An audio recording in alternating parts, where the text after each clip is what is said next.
This is a brand new tool that I have created for you that I think is going to make your life a lot easier, a lot more organized, and a lot more effective when it comes to doing investor presentations. There are millions of real estate investors out there, and most are stuck with just a couple of properties. They want financial freedom, but their small portfolio ends up costing them more in time, effort, and money than it's worth. Getting out of the rat race seems harder than ever.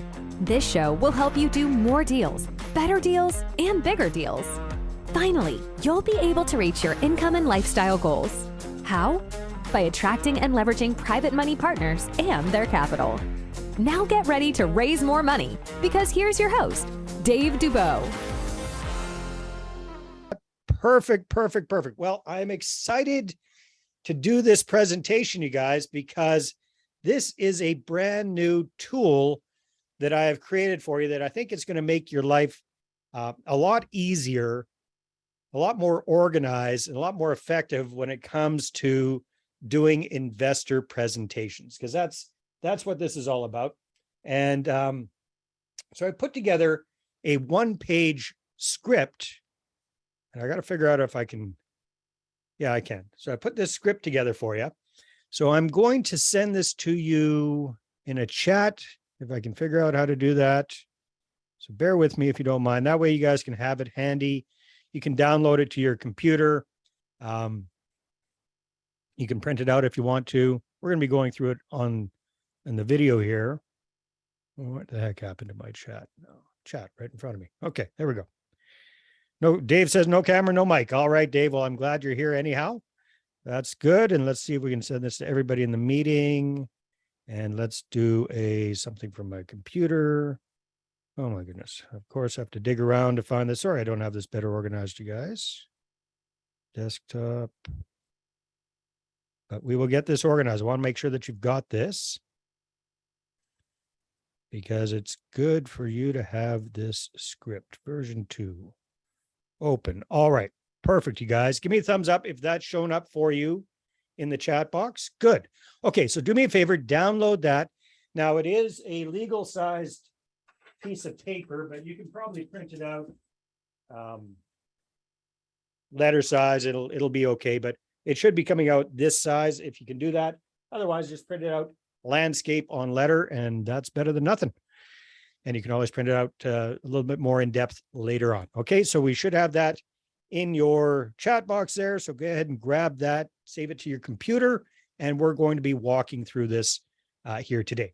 So just so you know that you're in the right place, I want to underscore that what I'm going to be showing you here today is the exact process we have used at this point to literally help thousands of real estate investors across North America, across the world, predictably hold effective investor meetings without pressure, without salesy, manipulative type techniques, and actually dig in and raise capital quickly.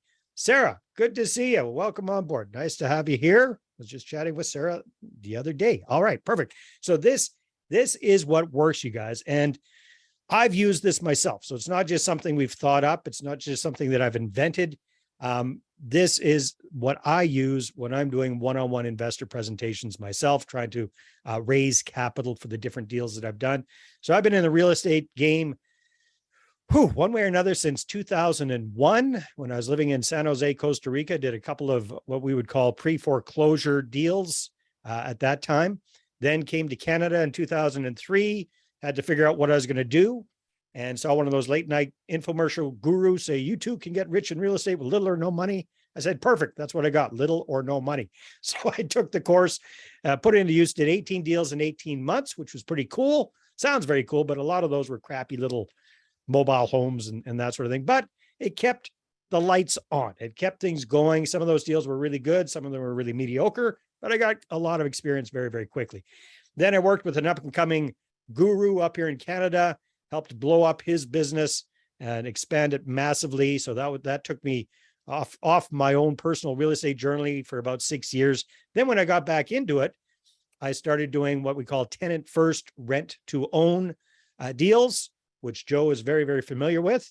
And that's where I started raising capital. And I failed miserably. My first kick at the can was absolute disaster, you guys. So I've taken all of the painful experience I've gone through, and I'm helping people to avoid going through that same misery themselves. So that's what this is all about. So since I cracked the code on raising capital when I was doing those single family home type deals, raised close to $1 million for those kind of deals. Since then, I've gotten into more larger deals, multifamily type deals, raised millions of dollars for the deals I've been involved in. But more importantly, working with other folks like William and Joe and Peter and all sorts of folks, we've cumulatively helped our clients raise well over $300 million in counting for their deals.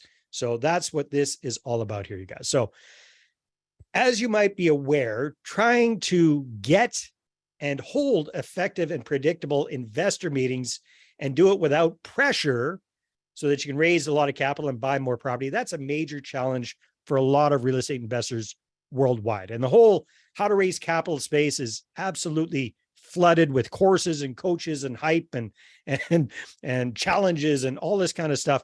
And it's, I don't know about you guys, is it easy to start feeling kind of overwhelmed with too much information these days? Sure, is that maybe it's my age, I don't know, but it feels like it's a fire hose sometimes. So just about every day I hear the same questions from folks, mom and pop real estate investors looking to raise capital. They don't know how they should present the deal itself.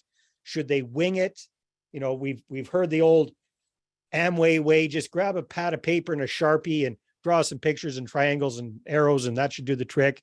Should we try to explain it over the phone? What should we be doing? Folks aren't sure about how to get the meeting started on the right foot and how to control the conversation. They're insecure, so they end up not getting a commitment from their prospective investor, and they end up having to chase after a whole bunch of maybes, from people that just, quite frankly, are tire kickers. So the fact is, there are three main reasons real estate investors struggle to enroll private capital partners into the deals. Number one, they don't have a clear plan. Number two, they're afraid of rejection. And number three, they lack confidence. Does that make sense, you guys? Can anybody resonate with that? Does that sound familiar to anybody? Does anybody have any of those challenges? So in all of my experience serving and talking with real estate investors, I hear these struggles coming up all the time. But these are only really symptoms of a much bigger issue. And the real issue is it's a lack of a clear point A to point B system that's easy to follow, a clear roadmap that's been proven to help people just like you get and hold effective and predictable meetings without pressure, and to do it sooner rather than later. So fortunately, this ultimate investor enrollment script solves all of these problems. And when you follow it, you can confidently meet with investors and get them enrolled in one meeting. Who likes that idea? Who likes the idea of meeting with an investor one time, getting them signed on? Well, that's what this is all about. And who likes the idea of doing it without high pressure and without any sleazy, cringy kind of sales techniques? Who likes that idea? All right. Well, that's what that's all about. So let's jump in and take a look at this thing of beauty I've created, this ultimate investor enrollment script. So as you can see, we've got 6 parts to this. We're going to go through each part here. And the first part is preparation. So what does this mean? Well, the first thing it means is we need to have in mind what we're actually trying to accomplish in our investor meeting. So myself personally, what I want to accomplish at the end of a meeting is get somebody signed off on an expression of interest.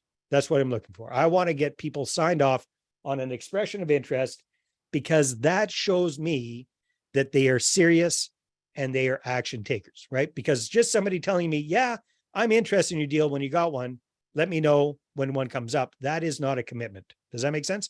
And on the other hand, I'm also not expecting somebody to cut me a check for $100,000 right there and then. What I'm looking for is to get the ball rolling, get a commitment, and get the process going. Does that make sense, you guys? That's our goal from an investor meeting. So I'm going to suggest that should be your goal as well. Let's get an expression of interest signed if it makes sense for all parties. Okay, so let's dive into this. So this preparation phase is everything that we're doing before we even meet with the person face to face or Zoom to Zoom. So we're going to use kind of an imaginary scenario here. If you've applied some of the other techniques that I've taught you over the years about attracting investors and using intelligent marketing to do that, then hopefully you're getting people reaching out to you from time to time. Maybe they're going to give you a phone call, they're going to give you a text message, they're going to send you an email, something like that. But let's use in this example, let's say somebody phones you up and says, hey, in my case, hey, Dave, I'm interested in what you're doing with real estate investing. Okay, so here's the scenario.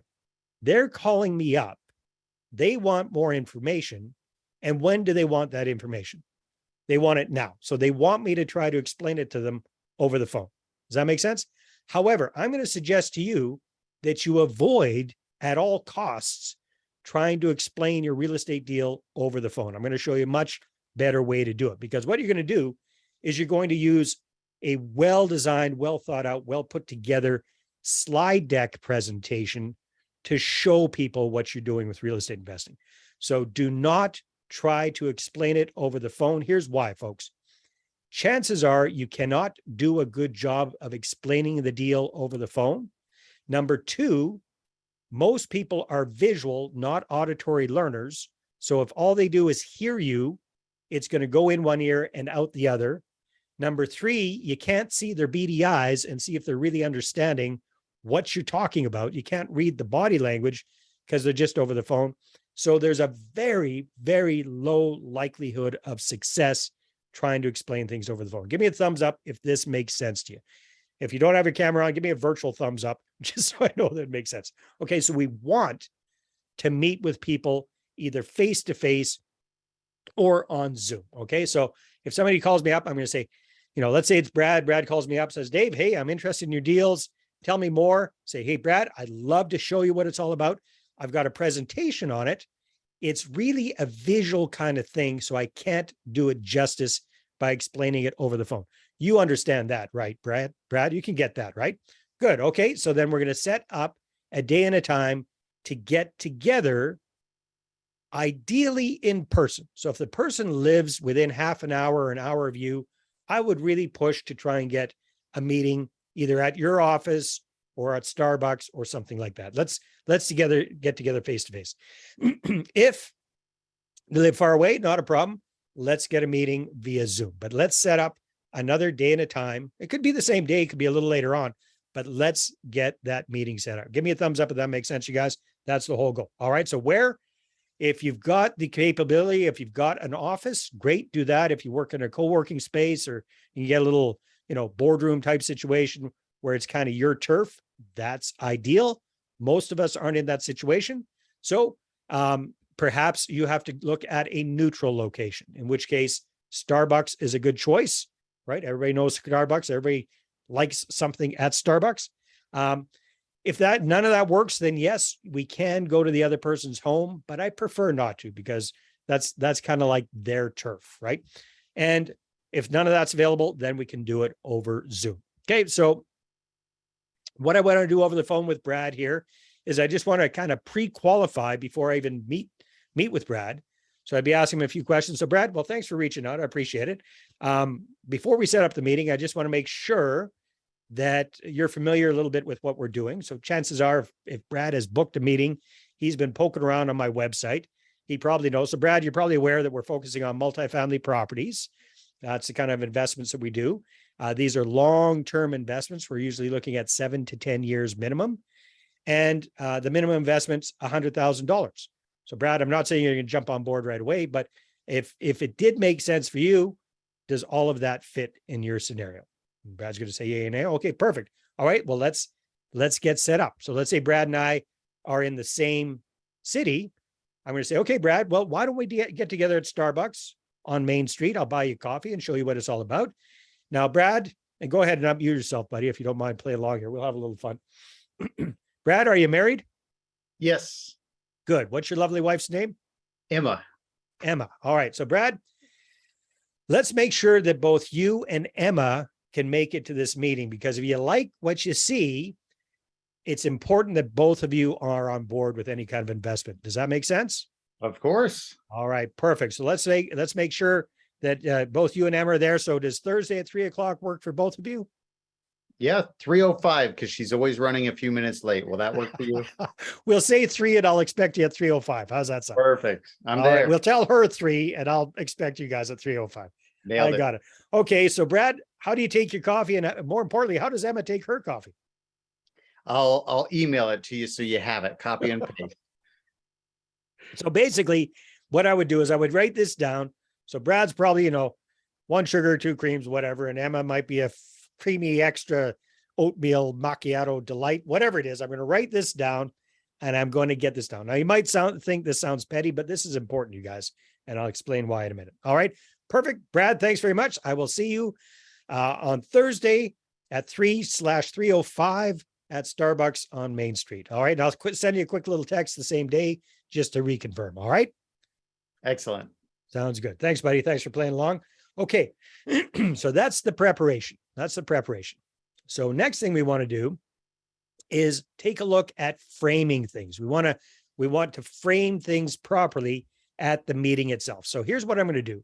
In this fictitious example, I'm going to show up at Starbucks at 2:45 to get everything set up. So I'm going to get a spot for us, the 3 of us, to get together and have our coffee, and for me to have my laptop and be able to walk them through the presentation. I'm going to get the coffees, get the order ready right away. Okay. And I'm going to be set up and ready to go. So why am I spending so much time on all these little nitpicky details? Because it's really important, you guys. Because here's the situation. If I roll in at 2:59 and Brad and Emma roll in at 3:05, and we're standing there mulling around in the lineup, trying to figure out what we're going to get. And then we get to the front of the line and so, do we want something to eat with that? It's just wasting a ton of time. And then of course, Brad and I have to do the traditional arm wrestle. Who's going to pick up the bill? And here's what it does, you guys. It provides me with an excessive amount of time to take my big fat foot and stick it in my big fat mouth. Does that make sense? So I don't want to do that. I want to control things to the best of my ability. All right. So we're here. There we are. I'm there. 2:45. I got everything set up. I'm ready to go at 3. They show up at 3:05. And I want to make sure that everybody's there. So I have already, a few hours earlier, I've reconfirmed with Brad. I've text messaged him. We're all good to go. And then I'm going to make sure that Brad shows up with Emma. Okay. If Brad shows up solo, we'll have coffee, but I'm not going to do the presentation with just Brad. It's important, you guys. I'm not going to do the presentation with just Brad, because here's the danger. The danger is if I show Brad the whole presentation and he gets excited and he's all in, then he's going to rush home and he's going to try to explain it to Emma. And no offense, Brad, but he's going to forget 87% of everything I told him between the time he leaves Starbucks and he shows up to explain it to Emma, right? So then he's going to screw up the explanation and he's going to turn Emma off. Now, this isn't your case. I'm just saying this example, Brad, right? He's going to turn her off because she just doesn't get it. And if she says no, it's impossible for me to turn her around. Does that make sense, you guys? So it's better not to do the presentation with just one person. You need to have all the decision makers there. Okay. And then we want to get started. Don't want to fool around. We want to get right down to business and start off on the right foot. So what we want to avoid doing is this. Brad, Emma, thank you so much for coming out today. I really appreciate the 2 of you taking time out of your very busy schedules. I know how important your time is for you. I know how busy you guys are. So thank you so much for taking a little bit of time here to take a look at my presentation. I've got your caramel macchiato right here, Emma, and Brad, here's your coffee, 2 creams. Is it okay if we start now and I show you what it's about? Okay. That's what not to do. That's what not. Now it's very nice, very polite, very Canadian. However, here's the situation. That's too kissy-assy. And in this scenario, Brad and Emma, consciously or unconsciously, are coming in with a little bit of a superiority complex. All right. They're thinking, we've got the money. Dave needs the money. So we're up here and Dave's down here. Does that make sense? It may not be conscious, but that's kind of where they're at. Now, if I go back and I do it that way and I'm all kissy-assy, what have I done? I've just increased that discrepancy. What I want to do instead is I want to try to level the playing field. I don't want to put them up on a pedestal and myself even further down. I want to raise myself in their eyes. I don't want to bring them down. I just want to try to raise myself in their eyes. Does that make sense, you guys? So listen to this as a little bit of a twist on the whole thing. So if I were doing this, I'd say something like this. Brad, Emma, thanks you guys for coming out. I really appreciate it. I know you're busy. I'm busy too. In fact, I've got about 40 minutes put aside for a meeting here today. So if it's okay with you guys, got the coffees and everything ready to go. Is it okay if we just get down to business and I show you what it's all about? Does that make sense, you guys? Do you hear the difference there? Now, was I a jerk? Was I obnoxious? I hope not. But what I try to do is I give them respect and I show them that I'm busy too. I put aside about 40 minutes for our meeting here today. Okay, well, maybe Dave's got another meeting after here. Maybe he's talking to another investor after this. Creates a little bit of scarcity in their mind. Dave's a busy guy. Okay. And it also gives them a parameter. Oh, good. Dave's not going to blather on for 2 hours. It's we know where the start and where the end of this meeting is going to be. Does that make sense, you guys? Is that helpful? Okay. So as we go through, I'll share a couple of little case studies with you. Hopefully these videos are working properly. This is Brendan, and Brendan, love his story. When we first started working together, young, new investor, he had one property under his belt. He ran out of self-financed, needed to start raising some capital, went through the process and got a meeting booked with a friend of his mom's. And this is what happened with that meeting using this process in this presentation. Listen to how it happened. Hi there, my name is Brendan and I'm from Fort McMurray, Alberta. And I took Dave's course and it was totally awesome. He kicked me into gear. I took tons of action. I followed the steps that he laid out. And one thing that worked really well for me was the PowerPoint presentation. I did what he said. I followed his tips and I went and had a meeting with an investor. They were more than impressed. So I not only got an investor, but I got an investor eagerly on board with all of our friends. So here's what happened. Brendan showed up. He actually went to the lady's house. This was not at a neutral location. This was at her house, but it worked out okay. And he did his presentation. The lady was so impressed. She said, I'm in. Brendan thought, awesome. Score, which he did. And then she said, well, wait a minute, Brendan. I've got a couple of friends who I think would be interested in this as well.